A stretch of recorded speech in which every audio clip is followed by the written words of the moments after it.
slowly going to sleep. Just watch your reality TV. It's American Idol on at 8 o'clock. That's what's important. That's what they want. No more. You came from my wife. I will not forgive. I will not forget. I don't want to hear your response. I'm not interested. I've heard it already. I heard it in Waretown. I've been watching you on TV, and I read the bill that you sponsored. I read the one that you were willing to say yes to. I know exactly what's going on, Congressman. I'm not an idiot. I see it. Everyone here knows what's going on. Everyone in the country knows what's going on.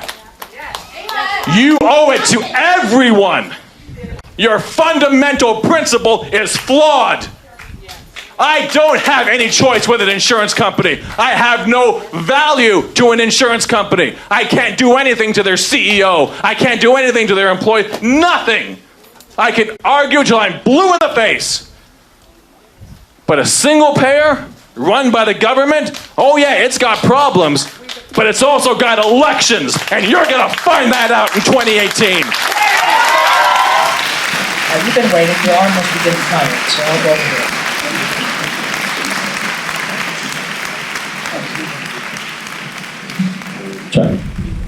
Hi, I'm Geoff. I'm a constituent. I'm from Pine Beach.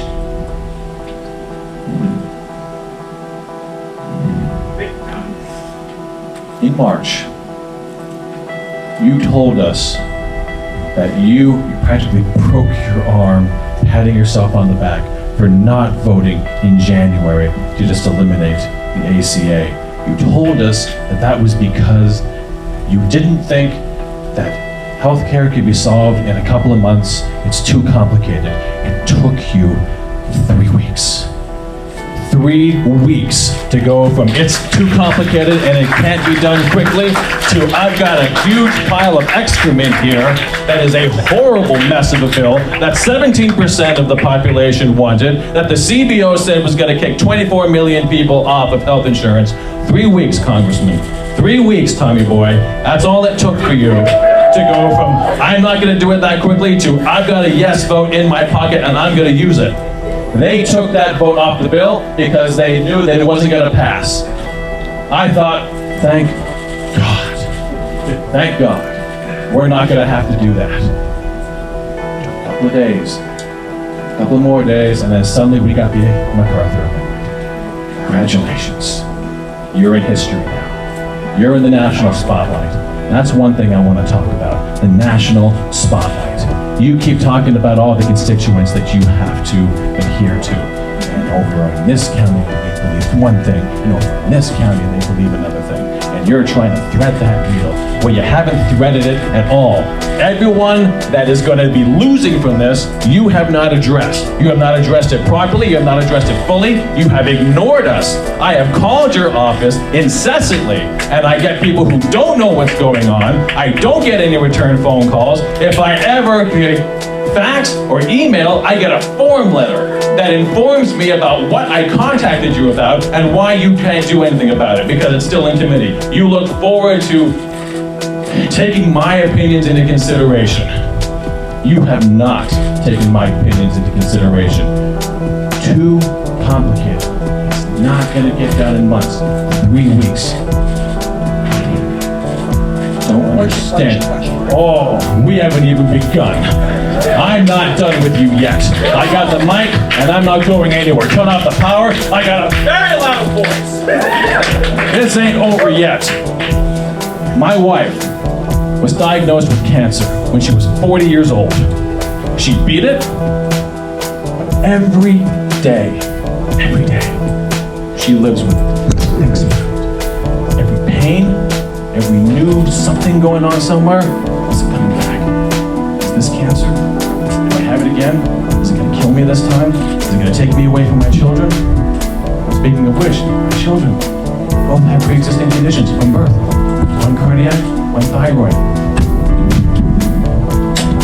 You have been the single greatest threat to my family in the entire world. You are the reason I stay up at night. You are the reason that I can't sleep. What happens if I lose my job? I'm very fortunate, sir. I have a really good job, and I have really good health insurance, and we can all have peace of mind. Now my wife, every day, is wondering if she's going to get cancer. Is it happening now? What about now? Now also has to contend with, what if my husband loses his job? If I lose my job, we can't afford Cobra. We can't afford to get private insurance. We get it from my employer. If I lose it, it's gone. If I lose my job on a Monday, if I'm lucky enough to find a job on a Tuesday, which never happens, they will not have insurance ready for me. I will not be eligible for 3 to 6 months. If I lapse my coverage within 63 days, suddenly I'm in a high-risk pool. My pre-existing conditions, which I don't give a shit about, go after me. Come after me, I don't care. But you came after my wife. You came after my kids. I have sympathy for your mother. I have sympathy for your daughter. But you did not learn the lessons they were trying to teach you. Because this is what you did to us. In this district, you do not listen, but your actions affect the entire country. There is no one in this country that your actions are not going to affect. So everyone's voice is important. And when 17% of the population said, don't do it, you did it. This man is correct when he said that you brought it back from death. Ryan said it's dead. Trump said it's dead. And you said, nope, I got a better idea.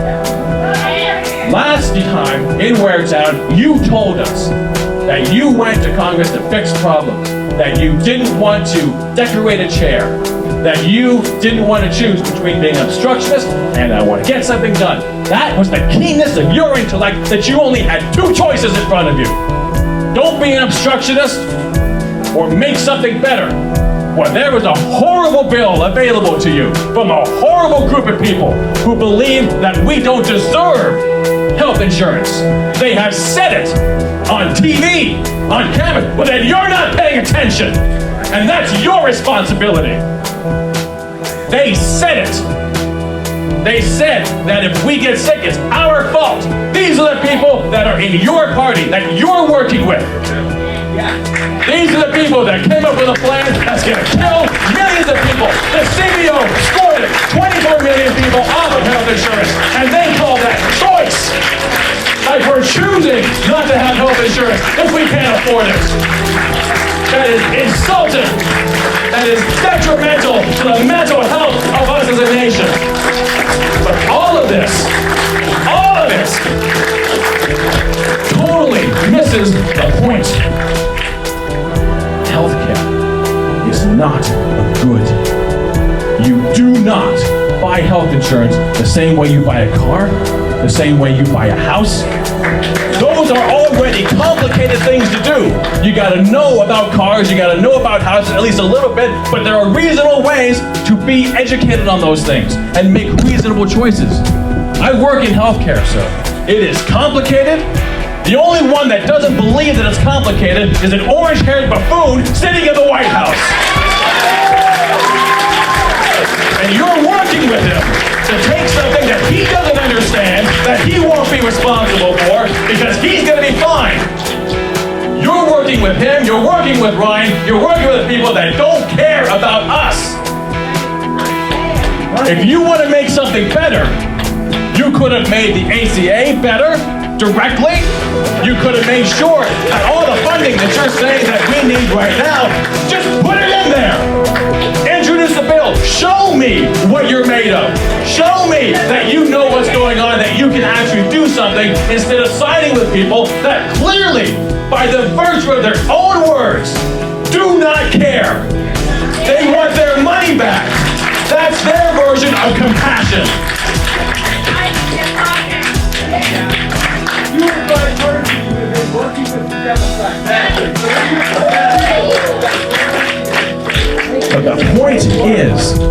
that healthcare is not like buying anything else.